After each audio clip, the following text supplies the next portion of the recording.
బలరాముని వృత్తాంతం. శ్రీకృష్ణుని అన్న బలరాముడు, బలరాముని యొక్క శిష్యుడు దుర్యోధనుడు.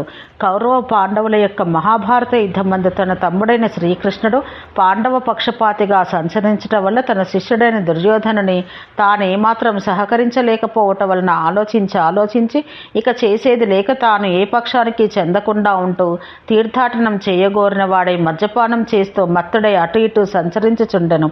ఒకప్పుడు ఆ విధంగా తిరుగుచు మునీశ్వరుడు తపస్సు చేసుకొనుచున్న నైమిసారణ్యానికి వెళ్ళాడు. అక్కడి మునీశ్వరులందరూ బలరాముని చూసి ఆదరించి మిక్కిలి గౌరవించినారు. సూతుడు మాత్రం ఏమీ పలకకుండా ఊరకనే ఉండెను. అందుకు బలరాముడు ఆ సూతునిపై కోపించి తన ఆయుధమైన నాగలితో అతని శిరస్సు త్రుంచివేసినాడు. ఆ దృశ్యం చూసి మునీశ్వరులందరూ భయపడిపోయి అక్కడి నుండి బయటికి వెళ్ళిపోయినారు. అంతటా బలరాముడు తనలో తాను బాగా ఆలోచించుకొని, అయ్యో, కోపం అనర్థాలను కలిగించును, ఆ క్రోధమే పాపాలను చేయించును.